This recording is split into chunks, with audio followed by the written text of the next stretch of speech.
Bienvenidos al nuevo vídeo. En el vídeo de hoy os quiero mostrar cómo ha sido mi evolución en la natación, cómo empecé yo a nadar desde cero, sin tener ni idea más que haciendo 25 largos y teniendo que parar porque no podía seguir nadando, a cómo acabé nadando en mi primer triatlón olímpico en 25 minutos, más o menos a un ritmo de 1,42 el 100. En el vídeo de hoy te quiero explicar cuáles han sido las claves que me han hecho llegar hasta aquí, cómo el neopreno ha sido un factor determinante, qué material he utilizado y cuáles han sido mis ejercicios favoritos para meter en natación. Vamos a hablar de datos. Para empezar quiero contextualizar un poco, quiero explicar cómo he entrenado, cómo estoy entrenando, cuánta cantidad de entrenamiento meto y cómo son mis entrenamientos. En 2026 llevo cerca de 60 horas de entrenamiento en el agua, cerca de 185.000 metros nadados, una media de 8, 9, 10.000 metros a la semana, dependiendo de la semana, es decir, una frecuencia de 3, 4 hasta alguna semana de 5 días de natación, pero normalmente son 4 días a la semana de natación. Y para mí una clave ha sido la frecuencia. Creo que la frecuencia es la manera más determinante de poder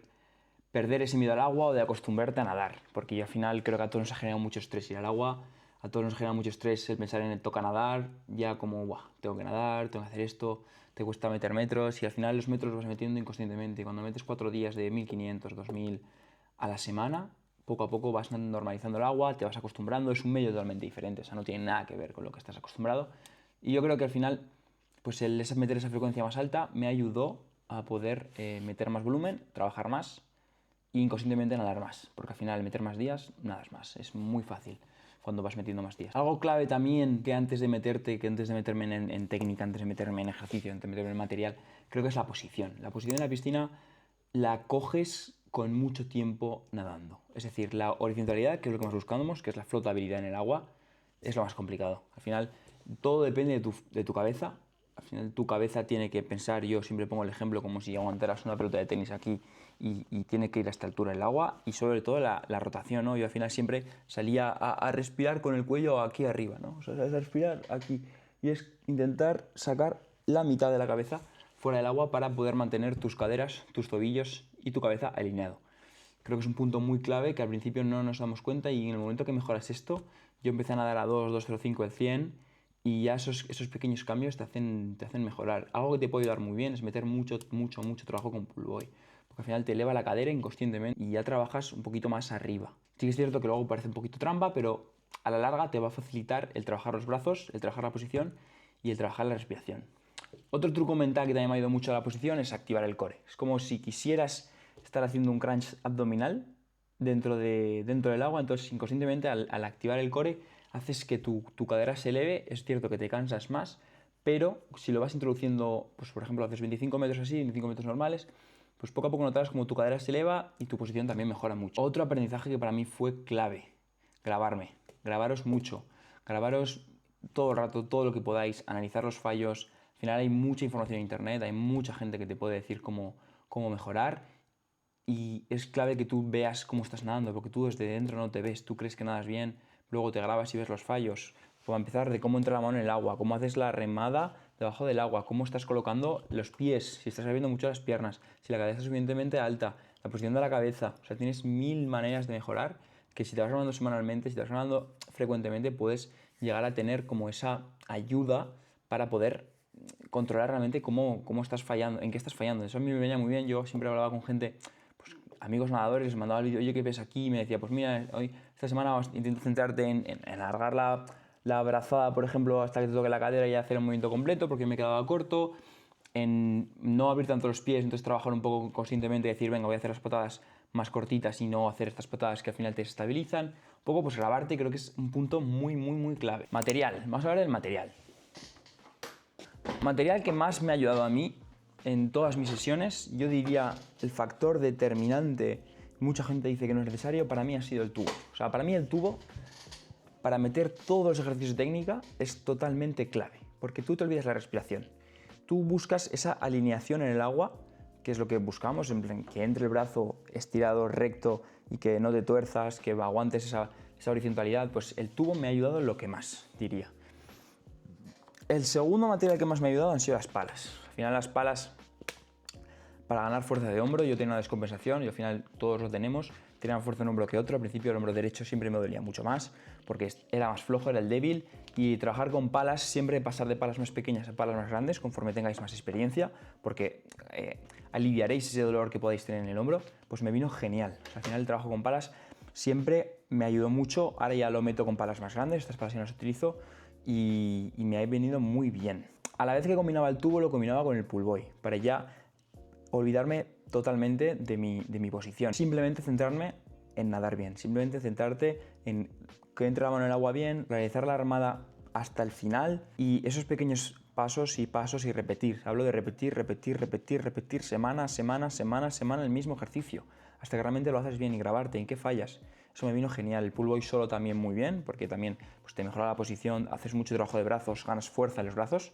Y luego también otras que tampoco creo que sean tan imprescindibles, pero también me vienen muy bien para ganar velocidad, han sido las aletas. Al final las aletas te permiten ir más rápido, también te favorecen esa horizontalidad porque al llevar las piernas más altas pues también vas mejor y para combinarlas en distintos ritmos también viene bien. No usar las aletas porque al final es como más fácil avanzar. Tampoco creo que sea muy importante meter una patada muy fuerte si estás preparando triatlón, es decir, olvídate un poquito de las piernas, simplemente que te acompañen en el movimiento, buscando pues que cruces la brazada con la patada, siempre alterna y poco más. No volverte loco en dar mucha patada porque gastas energía y piensa que luego la vas a necesitar para la bici y la vas a necesitar para correr. Entonces, al final las aletas, un poco también como eso, que te acompañen en el movimiento para ganar más velocidad. En ese caso también, pues en el meter el trabajo de pull palas también me vino muy bien.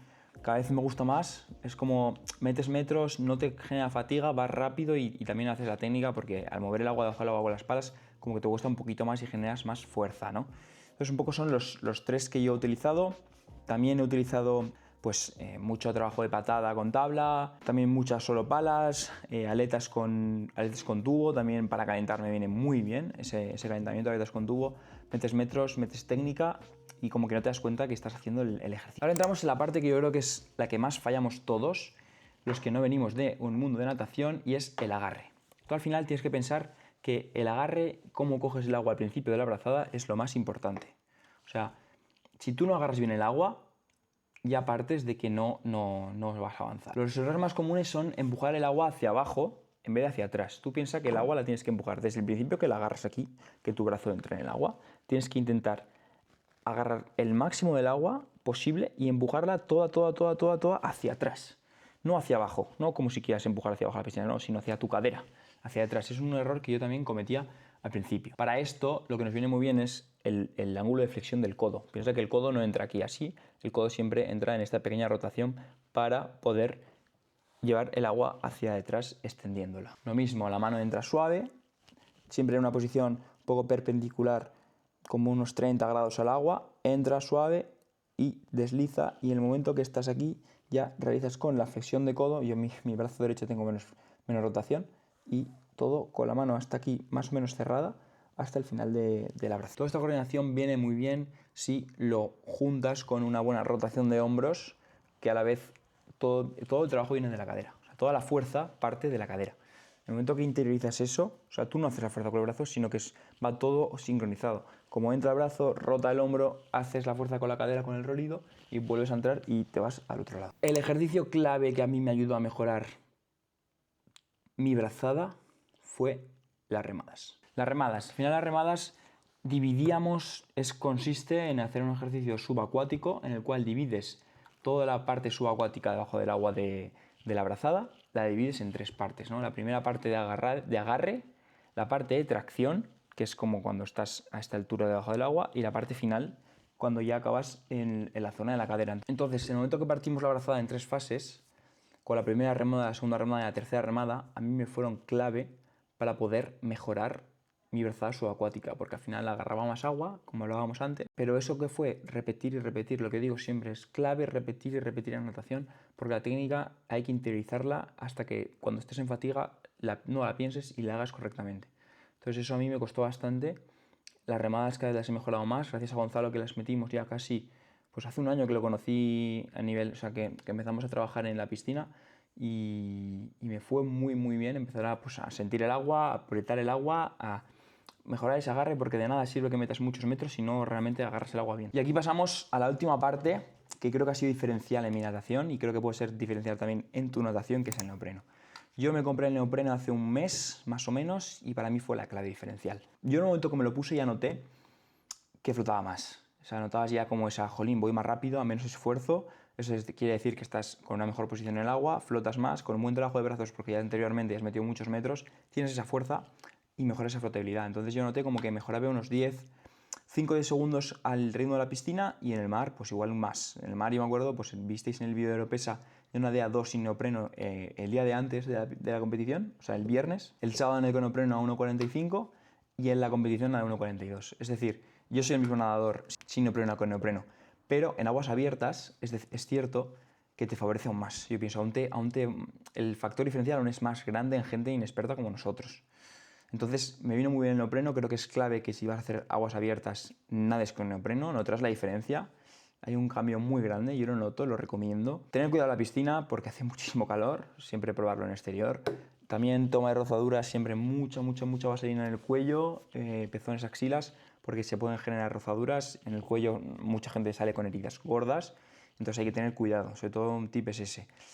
Y poco más, al final es nadar, yo creo que la clave es la constancia, es semana a semana, es no fallar, aunque metas menos metros, no fallar, meter todas las semanas el entrenamiento de natación y poco a poco ir perdiendo ese miedo al agua, ir cogiendo metros, cogiendo confianza, sabiendo un poco conscientemente lo que haces, es decir, no hacer por hacer, sino decir, venga, voy a meterme ahora, concentrarme en mejorar esta parte, mejorar en la entrada del agua, mejorar la patada, mejorar la respiración, pues un poco todas esas partes diferenciarlas y variarlas, ¿no? Es lo que a mí me ayudó realmente a llegar del proceso de no tener ni idea nadando a poder hacer una muy buena marca de natación.